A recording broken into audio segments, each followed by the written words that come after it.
আসসালামু আলাইকুম। শহরের কোলাহল থেকে একটু গ্রামের পরিবেশে আসার পরে যা উপভোগ করছি আরকি, গ্রামের যে প্রাকৃতিক পরিবেশ, সেই পরিবেশে আসার পরে আমরা যা উপভোগ করছি দেখুন, এখানে একটি গাছ আছে। এই গাছটি বিভিন্ন কয়েকটি নামে পরিচিত। বিজ্ঞানিকরা এক নাম বলে, আবার এখানে তুত গাছ বলে। আমাদের ফরিদপুরে আসলে এটাকে বলা হয় তুত গাছ। আবার এই গাছের আরো একটা নাম আছে মালবেরি। তো এই ফলগুলিকে, যে এই ফলগুলি একটু দেখাই আপনাদের। এই ফলগুলিকে বলা হয় মালবেরি বা তুত ফল। এই যে এই ফলগুলি, এই ফলগুলির খাওয়া খুবই উপকার। একটু টকটক হয় কাঁচা, যখন কাঁচা থাকে, মানে এখনো মানে পাকলে এটা একদম কালো হয়ে যায়। আর এখন যে অবস্থাটা আছে সেই অবস্থাটা হলো একটু লাল। প্রথমে সবুজ, তারপরে লাল, তারপরে কালো। কালো হলে একদমই পেকে যায়। তবে এই অবস্থাতেও কিন্তু খাওয়া যায়। তবে এই অবস্থাতেও খাওয়া যায়। আমরা একটু একটা ছিঁড়ি। এই যে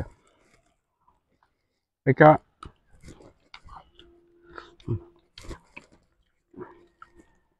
একটু টক টক, তবে খেতে খুবই সুস্বাদু। পাকলে আর একটু মিষ্টি হয়। এই ফলটা ডায়াবেটিস রোগী যারা, তাদের ডায়াবেটিস কন্ট্রোলে থাকে, রক্তচাপ নিয়ন্ত্রণে রাখে। বহু উপকার এই ফলটা। আর এই গাছের পাতাটা, বিশেষ করে এই গাছের পাতাটা খায় হলো যেই পোকাগুলি সুতা তৈরি করে, সেই পোকাগুলি এই গাছের পাতাটা খায়। আর আমরা মানুষ, আমাদের জন্য ফলটা খুবই উপকার।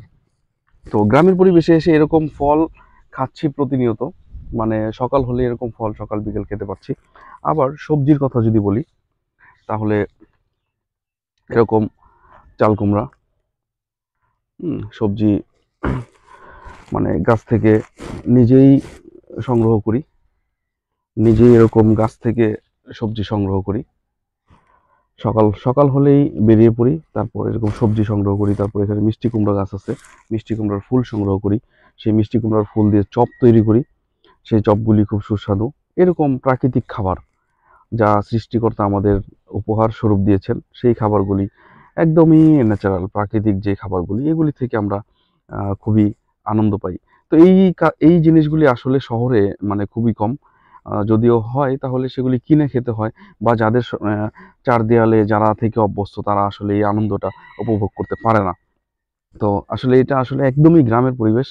তো গ্রামে এই কারণে সবার একটু আসা উচিত, যাদের দাদা বাড়ি, নানা বাড়ি বা বাবার বাড়ি গ্রামে আছে, তারা একটু আসবেন শহর থেকে, চার দেয়ালের থেকে একটু বের হয়ে গ্রামের দিকে আসবেন। তারা এই প্রাকৃতিক মানে পরিবেশটা উপভোগ করবেন এবং ভালো লাগবে।